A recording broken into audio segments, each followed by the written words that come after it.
Smog basically pollution की वजह से है ना, तो उसकी वजह से जो हमारे पोर्स की क्लॉगिंग होती है, डर्ट कलेक्ट होती है अंदर, तो फिर एक्नी एग्रेवेट भी होती है और नए सिरे से भी बनती है। लोगों को डिजीजेस, प्री एग्जिस्टिंग डिजीज होती हैं जिनमें एक्जिमा आता है, सोराइसिस आता है। एक बहुत कॉमन जो हमारे पास आजकल आ रहा है ना, वो है स्किन क्लॉग होती है तो एक्नी बन जाती है। पेशेंट को कॉमेडोन्स बनते हैं जिनको हम आम जबान में ब्लैक हेड्स या वाइट हेड्स कहते हैं। स्मॉग जितनी ज्यादा है तो अब ना सिर्फ आप रात को क्लेंजिंग करें, फेस वॉश करें, बल्कि दिन में भी उठ के करें। साथ साथ आप अपना मॉइस्चराइजर और सनब्लॉक का इस्तेमाल जारी रखिए। देखिए, जब रिंकल्स आना शुरू होते हैं तो हमारे पास बोटॉक्स का एक बहुत अच्छा ट्रीटमेंट ऑप्शन होता है। तो ये बहुत जरूरी है कि आप जो कॉस्मेटिक यूज कर रहे हैं वो सब स्टैंडर्ड ना हो। स्किन को मॉइस्चराइज रखिए और सबसे बड़ा फैक्टर ये कि सन प्रोटेक्शन सिर्फ आपने बाकी फेस पे नहीं करनी बल्कि लिप्स की भी करनी है। पेशेंट बर वक्त डॉक्टर के पास आ जाए तो हमारे पास ट्रीटमेंट ऑप्शन जरा ज्यादा होती हैं। अस्सलाम वालेकुम नाज़रीन, मैं इकरा फारूक। हमारे साथ मौजूद हैं डॉक्टर फातिमा खान, जो स्किन स्पेशलिस्ट हैं। जितनी स्मॉग की वजह से या रूटीन में कॉस्मेटिक की वजह से या जिस तरह भी प्रॉब्लम्स आ जाती हैं, ख़वातीन को इस चीज़ का बहुत ज़्यादा मसाइल का सामना करना पड़ता है, इसके बहुत से हल बताने जा रही हैं। आइए इनसे बात करते हैं। थैंक यू इकरा।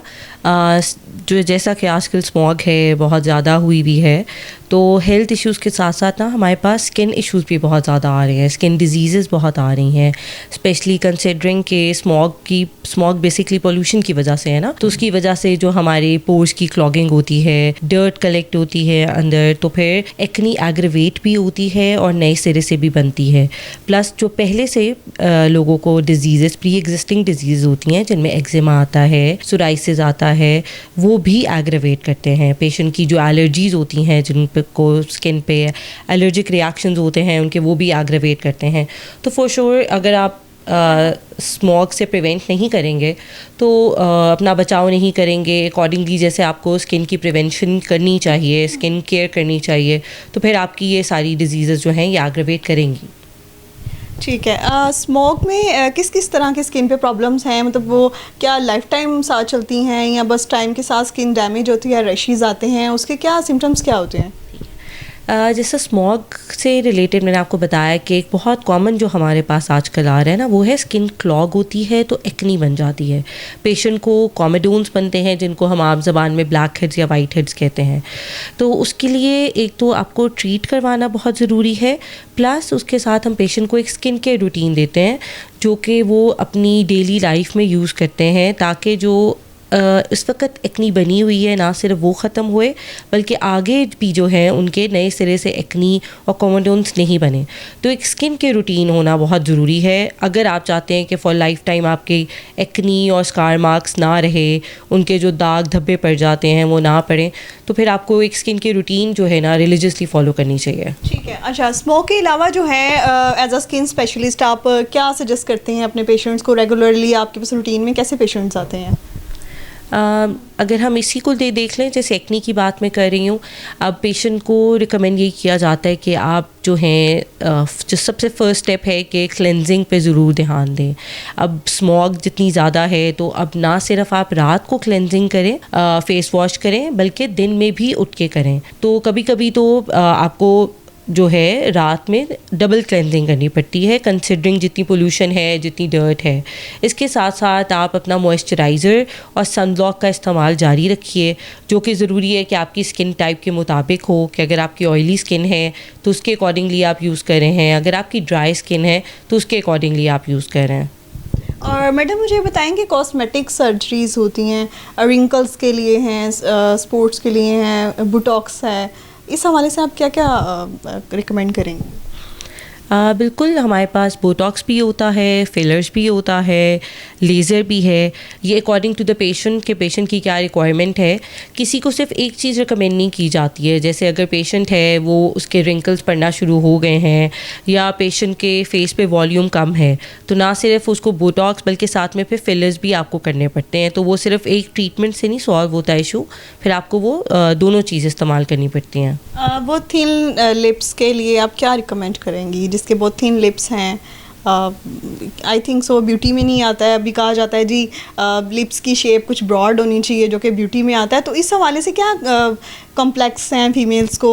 आप उस कॉम्प्लेक्स के बारे में ख़वातीन को क्या कहना चाहेंगे? पहले तो अपने आप को एज इट इज़ एक्सेप्ट करना बहुत ज़रूरी है, लेकिन कुछ पेशेंट होते हैं जैसे जिनकी कोई सर्जरी हुई हुई है, कोई ट्रॉमा आ जाता है, या किसी वजह से जैसे लिप्स की एसिमेट्री है, दोनों तरफ से इक्वल नहीं है, या इस तरह का कोई मसला दरपेश है, तो उनके लिए बिल्कुल हमारे पास फिलिस की ऑप्शन होती है। वो वही वाली बात कि अकॉर्डिंग टू द पेशेंट फिर वो रिकमेंड किया जाता है। ठीक है, और रिंकल्स के लिए स्पेशली आपके पास क्या ट्रीटमेंट है?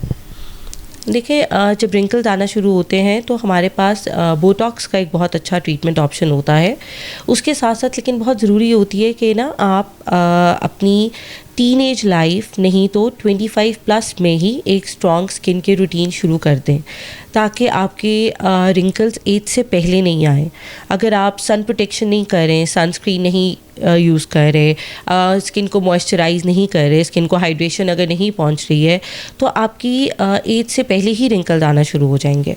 तो उसको प्रिवेंट करने के लिए तो बहुत ज़रूरी है कि आपकी स्ट्रॉन्ग स्किन के रूटीन हो, स्पेशली सनस्क्रीन हो, क्योंकि जो आपकी सन रेज चेहरे पे आ रहे होते हैं वो भी आपके कोलेजन को ब्रेक करते हैं और उससे भी आपकी जो है ना एजिंग होती है। तो फिर इवेंचुअली तो फिर जब एजिंग होना स्टार्ट हो जाती है, फाइन रिंकल्स आ जाते हैं, डीप रिंकल्स आना शुरू हो जाते हैं, तो फिर हमें बोटॉक्स ही करना पड़ता है।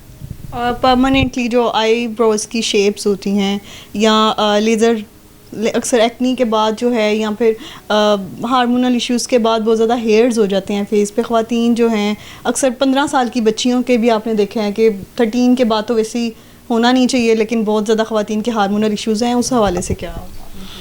बिल्कुल अच्छा सवाल है। देखिए, हेयर ग्रोथ का होना और उसको ट्रीट करना एक डिफरेंट चीज़ है, लेकिन अगर हम उसको अंडरलाइन कॉज को नहीं करें ना एड्रेस, तो हम ट्रीटमेंट तो करते रहेंगे, लेकिन फिर अंडरलाइन कॉज अगर एड्रेस नहीं हो रहा, वो ट्रीट नहीं हो रहा, तो सेशंस लेने का फ़ायदा नहीं है।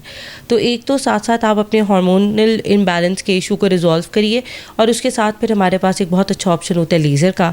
आप रेगुलरली लेज़र कराएं तो इवेंचुअली आपकी वो जो हेयर ग्रोथ होती है वो ख़त्म हो जाती है। ठीक है, और कॉस्मेटिक सर्जरी में अक्सर बताया जाता है कि लिपस्टिक्स लगाने के बाद अक्सर वो ब्लैक लाइंस आ जाती हैं। एक तो आप उसका हल बताएं, और सेकेंडली अगर परमानेंटली उसको ट्रीट करवाया जाए कॉस्मेटिक सर्जरी के अलावा या कॉस्मेटिक सोल्यूशन के अलावा, कुछ ऐसा होता है कि वो पिंकिश लुक आ जाती है, कुछ जिसको आप कहते हैं जी बनावटी शक्ल बना दिया, खूबसूरत बना दिया, डर्माटोलॉजिस्ट ने जो है ये इस लड़की को निखार के रख दिया है, वो कौन सा निखार है जो एक डॉक्टर के हाथों में? देखें, ज़रूरी ये होता है कि एक तो आप पहले जो कॉस्मेटिक्स यूज़ कर रहे हैं ना, वो अच्छी क्वालिटी के होने चाहिए। अगर आप सब स्टैंडर्ड चीज़ यूज़ कर रहे हैं तो उन्होंने उसमें केमिकल्स और फ्रेगरेंस ऐसी डाली होती है कि वो इवेंचुअली आपकी लिप्स की जो स्किन है उसको डैमेज कर रहे हैं, बल्कि लिप्स से बाहर भी जो स्किन है उसको भी वो डैमेज कर सकते हैं। तो ये बहुत ज़रूरी है कि आप जो कॉस्मेटिक यूज़ कर रहे हैं वो सब स्टैंडर्ड ना हो। उसके अलावा नहीं तो हमारे पास फिर पिगमेंटेशन दूर करने के लिए कुछ ऑप्शन होती हैं, जिसमें लेज़र भी है, माइक्रो नीडलिंग भी है, वो फिर definitely according to the patient आप पेशेंट को प्रिस्क्राइब करते हैं। अगर पेशेंट जो है वो इतना मतलब प्रोसीजर्स नहीं करवाना चाह रहे हैं, तो आप उनको शॉर्टकट में क्या सजेस्ट करेंगी? कि सब स्टैंडर्ड कॉस्मेटिक्स यूज़ मत करिए, स्किन को मॉइस्चराइज रखिए, और सबसे बड़ा फैक्टर ये कि सन प्रोटेक्शन सिर्फ आपने बाकी फेस पे नहीं करनी बल्कि लिप्स की भी करनी है। तो स्पेसिफिकली कोई लिप बाम ऐसी लीजिए जिनमें SPF हो, तो वो आपकी सन प्रोटेक्शन भी होगी, तो आपकी पिगमेंटेशन उससे भी रिड्यूस होगी। और हेयर ट्रांसप्लांट के हवाले से आपके पास क्या इन्फॉर्मेशन है? गंजपन कहते हैं कि जिसको गंजपन आ गया है, जिसका बहुत पैसा आ गया है, वो एक अमीर तरीन आदमी बन गया है, ये एक मतलब नैरो माइंडेड लोग हैं, उन्होंने इस चीज़ को प्रमोट करना शुरू किया हुआ है। आपका इस हवाले से क्या कहना है कि गंजपन को ख़त्म करने के लिए आपके पास कोई ऐसी क्रीम्स हैं, ट्यूब्स हैं, हेयर ट्रांसप्लांट हैं, PRP है, आप किस प्रोसीजर का सजेस्ट करेंगी? जो मर्दों का हम गंजपन की बात करें तो उसको हमारी लैंग्वेज में ना एंड्रोजेनेटिक एलोपेशिया कहा जाता है। तो उसको अगर हम बर वक्त एड्रेस कर लें, अगर पेशेंट बर वक्त डॉक्टर के पास आ जाए, तो हमारे पास ट्रीटमेंट ऑप्शन ज़रा ज़्यादा होती हैं।